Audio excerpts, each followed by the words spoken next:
The Prussian uprisings were two major and three smaller uprisings by the Prussians, one of the Baltic tribes, against the Teutonic Knights that took place in the 13th century during the Prussian Crusade. The crusading military order, supported by the popes and Christian Europe, sought to conquer and convert the pagan Prussians. In the first 10 years of the Crusade, 5 of the 7 major Prussian clans fell under the control of the less numerous Teutonic Knights. However, the Prussians rose against their conquerors on 5 occasions. The First Uprising was supported by Duke Świętopełk II, Duke of Pomerania. The Prussians were successful at first, reducing the knights to only 5 of the strongest castles. Conversely, the Duke suffered a series of military defeats and was eventually forced to make peace with the Teutonic Knights. With Duke Świętopełk's support for the Prussians broken, a prelate of Pope Innocent IV then negotiated a peace treaty between the Prussians and the Knights. However, this treaty was never honored or enforced, especially after the Battle of Kruken at the end of 1249. The Second Uprising, known in historiography as the Great Prussian Uprising, was prompted by the 1260 Battle of Derby, the largest defeat suffered by the Teutonic Knights in the 13th century. This uprising was the longest, largest, and most threatening to the Teutonic Order, who again were reduced to 5 of the strongest castles. Reinforcements for the Knights were slow to arrive, despite repeated encouragements from Pope Urban IV, and the position of the Order looked set to worsen. Luckily for the Order, the Prussians lacked unity and a common strategy, and reinforcements finally reached Prussia in around 1265. One by one, Prussian clans surrendered and the uprising was ended in 1274. The later 3 lesser uprisings depended on foreign help and were suppressed within 1 or 2 years. The last uprising in 1295 effectively ended the Prussian Crusade, and Prussia became a Christian German-speaking territory, which assimilated native Prussians and a number of settlers from different German states. Background: although the Prussians repelled early incursions by the Order of Dobrin, they were outnumbered by attacks from Poland, Russians in the southeast and the Teutonic Knights from the west. The Teutonic Order was called to the Kulmerland in 1226 by Conrad I of Masovia, who started a number of attacks and crusades against the Prussians and later asked the Knights to protect him from retaliatory raids by the Prussians. Preoccupied with crusades in the Holy Land, the Teutonic Knights arrived only in 1230. The first task was to build a base on the left bank of Vistula at Vogelsang, opposite of Turin, which was completed a year later. Led by Hermann Bork, the Knights did not repeat the mistakes of the previous order and did not push eastwards into the forest of the interior. They would further build fortified log castles along major rivers and the Vistula lagoon to serve as bases for future expansion. In 1231 to 1242, 40 such castles were built. The Prussians faced major difficulties in capturing these castles as they were accustomed only to battling in open fields. Most conflicts occurred either in summer or winter. Heavily armored knights could not travel and fight on land soaked by water from melting snow or autumn rains. Summer campaigns were most dangerous as the knights would immediately build new castles in the conquered territory. The Teutonic Knights' strategy proved successful. In 10 years, 5 of the 7 major Prussian clans fell under control of the less numerous Teutonic Knights. However, the Prussians further resisted the conquerors, leading to 5 uprisings over the following 50 years. The First Prussian Uprising. The First Prussian Uprising was influenced by 3 major events. Firstly, the Teutonic Knights lost the Battle of the Ice on Lake Peipus to Alexander Nevsky in April 1242. Secondly, Southern Poland was devastated by a Mongol invasion in 1241. Poland lost the Battle of Legnica, and the Teutonic Knights lost one of its most trusted allies that often supplied troops. Thirdly, Duke Swantopolk II of Pomerania was fighting against the knights who supported his brother's dynastic claims against him. It has been implied that the new castles of the knights were competing with his lands over the trade routes along the Vistula River. While some historians embrace the Swantopolk-Prussian alliance without hesitation, others are more careful. They point out that the historical information came from documents written by the Teutonic Knights and must have been ideologically charged to persuade the Pope to declare a crusade not only against the pagan Prussians but also against the Christian Duke. Prussians besieged Teutonic castles and managed to capture all except for Elbing and Balga in the eastern regions of Netanya, Barta and Warmia, Thorn, Culm, and Redden in the western parts. In December 1242, the knights were able to capture Sartovice, Swantopolk's castle on the banks of the Vistula. The ensuing 5-week siege of Sartovice failed to recapture the fortress, and Swantopolk lost 900 men. In the spring of 1243, Swantopolk also lost the castle at Nakel, which dominated trade on the Notek River. In the face of these losses, the Duke was forced to make short-lived truce. In the summer of 1243, Prussians with Sudevian help raided the Kulmerland and, on the way back, defeated the pursuing Teutonic Knights on June 15 on the banks of the Osa River.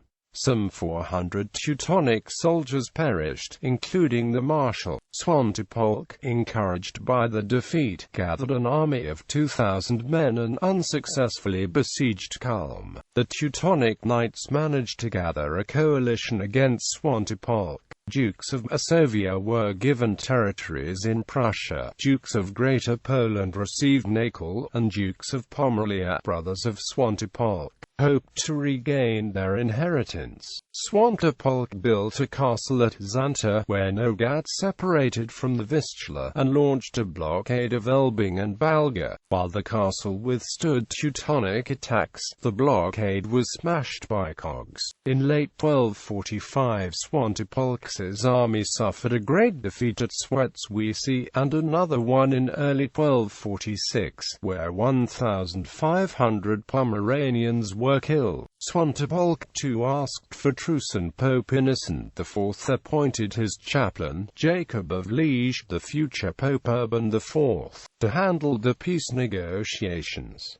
However, the war was renewed in 1247 when large Teutonic reinforcements arrived in Prussia. On Christmas Eve of 1247, the knights besieged and overwhelmed a major Pomeranian fortress, which they later renamed Christberg. A newly arrived Henry III Margrave of Meissen subdued the Pomeranians. Swantopolk retaliated and destroyed Christberg, but the knights rebuilt it in a new location. Both Prussian and Swantopolk's armies failed to capture the new castle. Otto III of Brandenburg raided Warmia and Netanya, forcing the locals to surrender. The peace talks that began in 1247 achieved little, but a new truce was arranged in September 1248 and peace was made on November 24, 1248. Swantopolk had to return land seized from his brothers, allow Teutonic Knights to pass through his domains, stop charging tolls on ships using the Vistula, and stop any aid to the Prussians. Prussians were compelled to sign the Treaty of Christberg on February 7, 1249. The treaty provided personal freedom and rights to newly converted Christians. It formally ended the uprising, but already in November 1249 the Netangians defeated the knights at the Battle of Kruken. The skirmishes lasted until 1253, and some sources cite this year as the end of the uprising. At that point the treaty ceased its political power but remained an interesting historical document. The Great Prussian Uprising. Preparation and tactics. The major revolt began on September 20, 1260. It was triggered by the Lithuanian and Samogitian military victory against the joint forces of the Livonian Order and Teutonic Knights in the Battle of Derby. As the uprising was spreading through Prussian lands, each clan chose a leader. The Sambians were led by Gland, the Natangians by Hercusmonte, the Bartians by Duanus, the Warmans by Glapi, the Podgezanians by Orktu. One clan that did not join the uprising was the Pomeranians. The uprising was also supported by Skalmantas, leader of the Sudovians. However, there was no one leader to coordinate efforts of these different forces. Hercusmonte, who was educated in Germany, became the best known and most successful of the leaders, but he commanded only his Natangians. The Prussians besieged the many castles that the knights had built and could not send large armies to fight in the west. Prussians were not familiar with Western European siege tactics and machinery and relied on siege forts built around the castle to cut the supplies to the garrisons. The Teutonic Knights could not raise large armies to deliver supplies to the starving garrisons, and smaller castles began to fall. Those castles were usually destroyed, and the Prussians manned just a few castles, notably one in Heilsberg, because they lacked technology to defend the captured castles and organization to provide food and supplies to stationed garrisons. On August 29, 1261, Jacob of Liege, who negotiated the Treaty of Christberg after the First Uprising, was elected as Pope Urban IV. He, having an inside scope on events in Prussia, was especially favorable to the Teutonic Knights and issued 22 papal bulls in 3 years of his papacy calling for reinforcements to the knights. However, the reinforcements were slow to come as Dukes of Poland and Germany were preoccupied with their own disputes and the Livonian Order was fighting the Semigalian uprising. Early Prussian success. The first reinforcement to the Teutonic forces arrived in early 1261, but was wiped out on January 21, 1261 by Hercusmonte in the Battle of Pokawas. In January 1262 reinforcements arrived from the Rhineland, led by Wilhelm VII, Duke of Jülich, who was obliged by Pope Alexander IV to fulfill his crusader duties in Prussia. This army broke the siege of Königsberg, but as soon as the army returned home, the Sambians resumed the siege and were reinforced by Hercusmonte and his Natangians. Hercus was later injured and the Natangians retreated, leaving the Sambians unable to stop supplies reaching the castle, and the siege eventually failed. Prussians were more successful capturing castles deeper into the Prussian territory, and the knights were left only with strongholds in Balga, Elbing, Kulm, Thorn, and Königsberg. Most castles fell in 1262 to 1263, and Bartenstein fell in 1264. The Prussians destroyed captured forts instead of using them for their own defense, so the end of successful sieges meant that large Prussian forces did not have to stay near their home and were then free to operate in other parts of Prussia. Raiding the Kulmerland and Kuyavia. A recovered Hercusmonte raided Kulmerland with a large force and took many prisoners in 1263. On his way back to Natangia, Hercus and his men were confronted by a contingent of their enemies. In the Battle of Lobau that ensued, Prussians killed 40 knights, including the master and the marshal. The Prussians also received help from Lithuanians and Sudovians. In summer of 1262, Treniota and Schwan attacked Masovia, killing Duke Siemowit I, and raided Kulmerland, provoking Podgezanians to join the uprising. However, assassination of Mindaugas and subsequent dynastic fights prevented Lithuanians from further campaigns. Skalmantas, leader of Sudovians, raided Kulm in 1263 and in 1265. Turning point. The year of 1265 was the turning point in the uprising. More substantial reinforcements for the Teutonic Knights finally started arriving in Prussia, and Sambia gave up the fight. Teutonic castles in Königsberg and Wehlau on the Pregel River cut off the region from the rest of Prussia. Supplies to Königsberg were brought by sea, and the castle served as the basis for raids in surrounding Samland. The Livonian Order sent troops to Königsberg, and the joint forces defeated the Sambians in a decisive battle, forcing them to surrender. In 1265, reinforcements arrived from Germany. Armies of Duke Albrecht of Braunschweig and Margrave Albert of Meissen arrived in Prussia, but were unable to achieve much. In 1266, Otto III and John I, co-rulers of Brandenburg, built a castle in the Nottangian lands between Balga and Königsberg and named it Brandenburg. Due to bad weather, they did not organize campaigns into Prussian lands. When the dukes returned home, Brandenburg was captured by Glappy and his Warmans.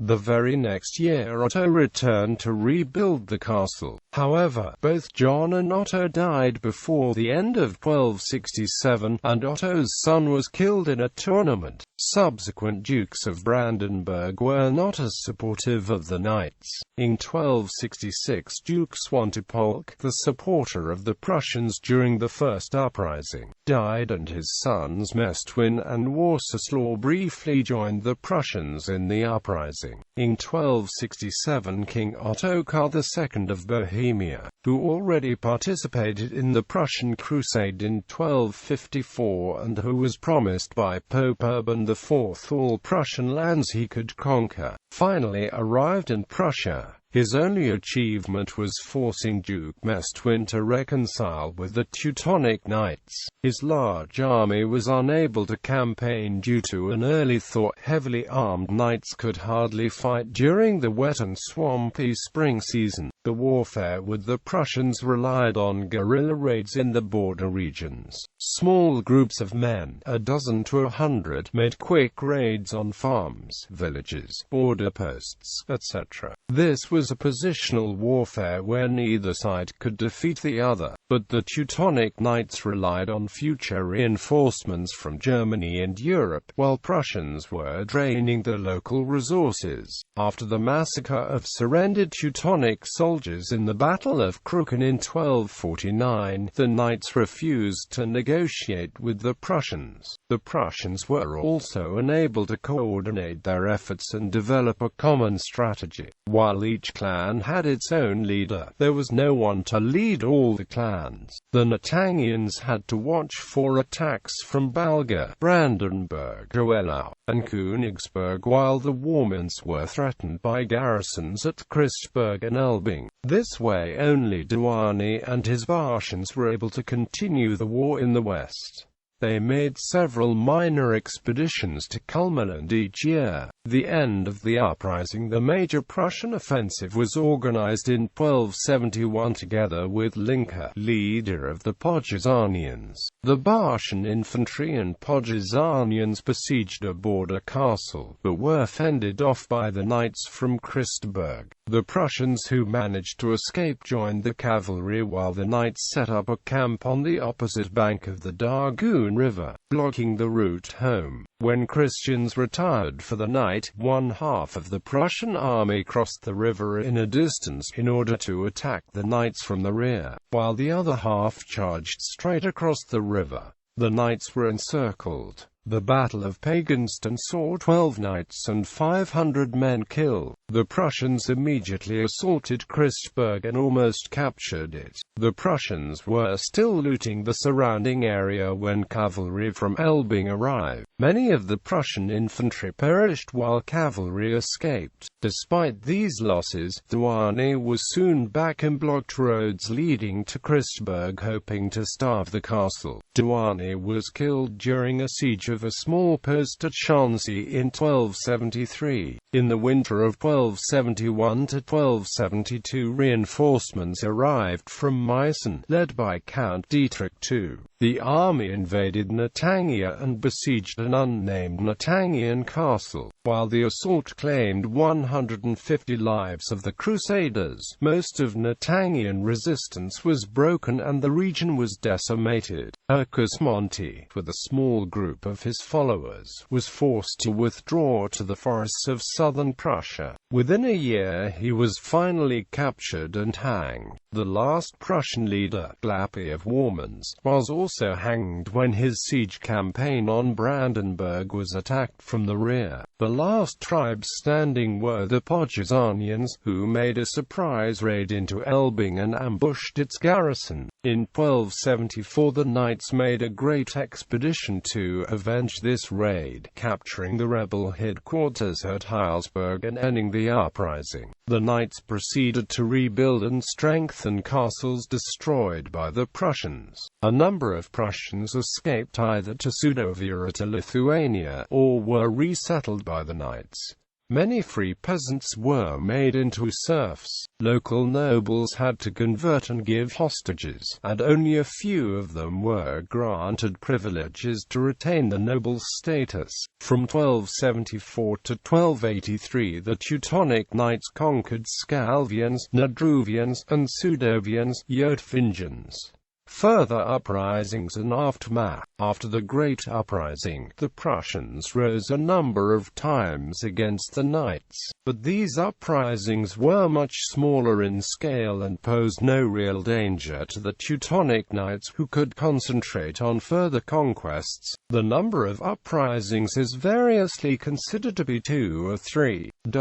They were suppressed within a year or two and showed exhaustion and division of the Prussian tribes. The Third Uprising in 1276 was provoked by Skalmantas, leader of the Sudovians, who successfully raided Teutonic lands. The next year he, with help from the Lithuanians, led 4,000 men into the Kulmaland. The uprising failed to spread after Theodoric, vote of Sambia, convinced the Sambians not to join the insurrection. Nettangians and Warmans had also accepted baptism and promised their loyalty to the Knights. The Poggezanians alone continued the fight and were crushed. Survivors with the Boschian chief escaped to Rodna in the Grand Duchy of Lithuania, where they joined some of the Boschians, Scalvians, and all of the Nadruvians, who fled there after the Great Uprising. The last two Prussian attempts to rid itself of the Teutonic rule were made relying on the foreign powers who were enemies of the Knights. The first one in 1286, also known as the Fourth Uprising, depended upon help from the Duke of Rügen, the grandson of Swantipolk.